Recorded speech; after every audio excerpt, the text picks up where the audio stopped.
So what is up, guys? Nick here, helping you to master your technology, and let's talk about the iPhone 18 Pro Max, what to expect, and the potential price of this thing. So let's get kicked off right away by talking about when we can expect this phone to launch. Now, right now, we're still under speculation, but I don't think we're too far away from an official announcement for the keynote. But I'm going to say, since Labor Day is on September 7th, typically we don't see a launch on Labor Day. We're not going to likely see that again.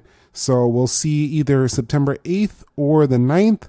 But I'm going to go with September 9th. I believe they'll put it like in the middle of the week, maybe a pre-order a couple days later.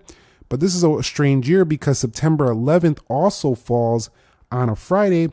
And so therefore, we're probably looking at a sale date for maybe September 12th, maybe even, maybe we'll see it on Friday. This is going to be a wild card. So a little bit of a strange timing here this year in terms of like Labor Day, September 11th. So we'll have to look out for that. But rest assured, we're less than a month away from the unveil of the 18 Pro Max and the upcoming Fold. Now we'll have to see if the Fold gets pushed back, but I think we're going to see availability starting on September 18th. Pre-order should already be in, and by the 25th October, most people are going to be rocking their new iPhone.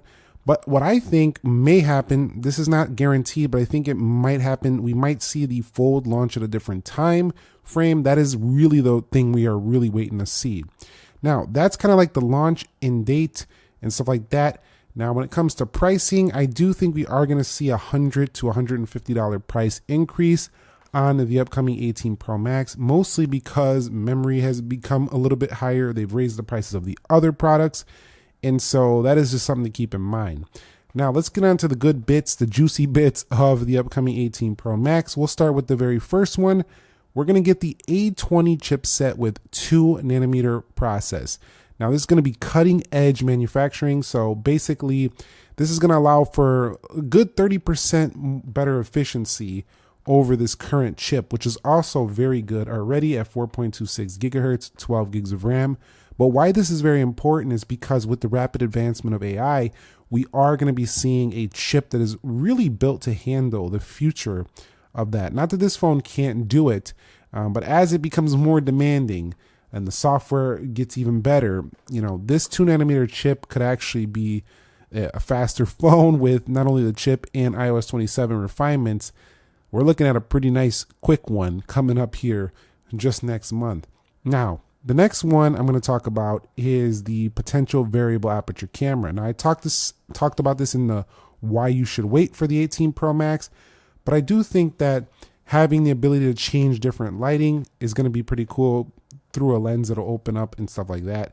This is a highly likely feature that's going to be coming to this phone and will finally give the iPhone Pro Max a true DSLR replacement, because you can go ahead and change up the field with things with the variable aperture and get sharper background blurring and things of that nature. So having a variable aperture camera, we've seen it before on some other phones, but not in the current iterations of these high-end smartphones. So that's pretty good. Now, I am going to say one thing. I don't think the battery is going to get way larger. I think it's going to get a little bit larger. We might see some silicon carbon technology, but that one remains to be seen, as Apple sometimes takes a little bit longer to adopt some of the most recent technologies. But I think we're going to see a little bit larger battery, maybe 5,300-ish milliamp, a little bit bigger here, because I think we're going to see a thicker phone as well, because I think Apple finally got the point that people for the Max line don't care about a little bit more weight for a better battery. So I do think we're going to see that. They could go with something like a silicon carbon to keep it down, but we'll see what happens there. Being how many phones these sell, I'm thinking they're still going to stay with the lithium ion, but we'll have to see what happens. It's up in the air on that one. Now, when it comes to the design, I do think it's going to get a little bit thicker due to a bigger battery, but it's going to be almost negligent. You're not going to be able to see it or really tell too much. I will do side-by-side comparisons when the phone arrives next month, but I think it's just going to be a slightly thicker, heavier phone. Going to give it a little more heft, which is not like the end of the world. You're already used to using a heavy phone if you're using a Max, so not the end of the world. Now, one of the things I do want to see, and I really hope this rumor becomes true, is the reduction in dynamic island. Now, dynamic island is a pill shaped notification area that even other makers have kind of put in their phones as well, some of them, and even copied this. But personally, I like when it's smaller or not even there at all is the dream. My dream has still not come true for iPhone, and I'm going to keep making reviews and talking about this during my reviews until my dream comes true of an all-screen iPhone. Zero interruptions across the panel. I know, I'm pretty sure some people that are designing iPhones in Apple's design teams are probably thinking about a full screen iPhone, but they're not going to put it in there if the technology is going to give you a weak front facing camera. So I know that is probably the reason why it's not here yet, but smaller dynamic island is still a step in the right direction. So that is something that should be coming here. And I do think that it's still going to provide the same things like Face ID. It's going to provide still a really good camera up front, just packaged smaller. So it's going to be closer to all screen, just not quite there. So still got to wait on that one. Now, the next one is going to be Apple's in-house modem here. So we've seen it on some other iPhones, but we should be getting the C2 modem on this next phone. So Apple going to be having a little bit more control over the entire device, including in the cellular performance, which should help with energy efficiency, giving the device even longer battery life when you are going to be using this phone for, phone calls and in cellular, 5G and stuff like that. So should allow it to last longer on that mobile performance. It could set this phone apart from the competition if they get this part right, because now you're controlling, another aspect of the phone with your own hardware and software. So I think down the line, the iPhone is going to be one of those phones that regularly lasts 2 days, 3 days without even breaking a sweat. We're on our way to that future. So that seems pretty cool. Personally, one of my dreams in the battery is like a week long iPhone battery, but I think we're a little bit further away from something like that. Now, the next one is I do think we are going to see a upgraded Wi-Fi chip for faster performance there. We already have very fast Wi-Fi here, but we might see a little bit quicker Wi-Fi speeds. And of course, I do strongly think we're going to see a burgundy cherry-like color. We're definitely going to see another palette. Like the orange came out last year, popped. Everybody liked this thing. Well, not everybody. A lot of people really despised it, but a lot of people that wanted a different color enjoyed this option. However, if this comes true, we might finally see a red-like iPhone here this year. But burgundy is not quite red. It's a shade of red, but it's not like product red. So if you like a very vibrant red, I don't think this is going to be it.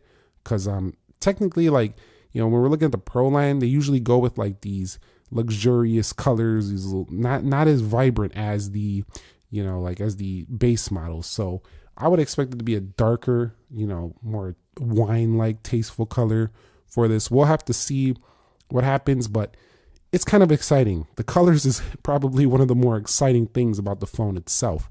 Now, the storage, I think, even though we do have, 1 terabyte option available now, I do think we are going to see a 2 terabyte option make its way to the iPhone 18 Pro Max. So that's going to be pretty cool. But I think even at $256, the price are going to go up for those right there. I also think we're going to see maybe a little bit of a change on the camera control button here.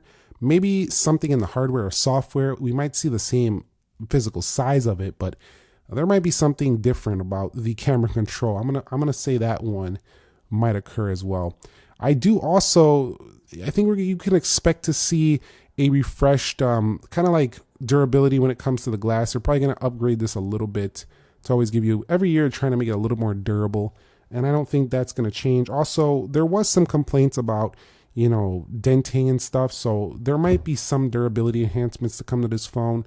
Usually when they have a phone, they just recently changed the design. They work on refining and polishing its durability. So I expect to hear a couple of things with durability, but we could just miss out on it altogether and it could be the exact same durability.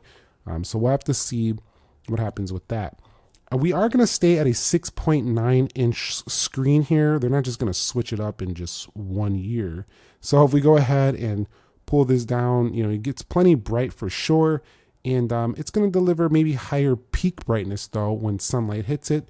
I mean, every year we've been seeing that already, but I think it's already bright enough. So I'm not really super excited about that, but it is something that if you're outdoors a lot, you're going to want this. You're going to have a brighter screen, but also likely a bigger, longer lasting battery. So it should hold up just fine even with the brighter screen. Now, one of the things I'm really looking forward to is the iOS 27 upgrade. Having the context-aware AI Siri is pretty awesome for conversations, using Siri. Pretty much we've been using Gemini and ChatGPT and other chat bots, but having Siri integrate, come out with a feature that's a little bit more context aware is going to really send AI into the next level for a lot of users out there who don't really use those apps and they want to use just their iPhone because they feel more secure about their data on iPhone. So I think this is a very big deal for the iPhone coming up, the iOS 27. And so those are a lot of the things you can expect. I probably missed a few. But I think generally you can expect this phone early September. It's going to launch here probably around September 18th for open sales. That's my guesstimate. And I do think it's going to be majority. It's going to be a little bit like what Pixel just did, like upgrading the feature set, but not really changing the design all too much. So I think that's the exact thing we're going to see happen here next month with the iPhone 18 Pro Max. But I think it's still going to do very well. Because they're going to once again hit those spots that every consumer tends to care about. Better cameras, better battery, and better durability and screen. But definitely the battery being a little bit bigger and having more refined software, it should be less buggy this year right out the gate and faster because of faster animations on 27 along with the 2nm architecture on the CPU.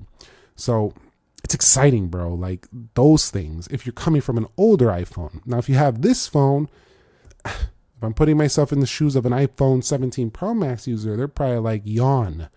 I will wait until the next generation. But I think it's exciting for people coming from, maybe 14 Pro Max. For sure, that's like 4 generations newer. 15 Pro Max, you might be thinking about it. You don't have to, but we'll do all the comparisons. So stay tuned, stay locked in. And let me know your thoughts on what you expect to see or what you want to see from the iPhone 18 Pro series. Or are you more interested in seeing what Apple's going to do with their Passport style foldable phone that's been heavily rumored? Let me know your thoughts down below in the comments. Thumbs up if you enjoyed this, and I will catch you all in the next episode. Nick here. Be sure to be well, and peace.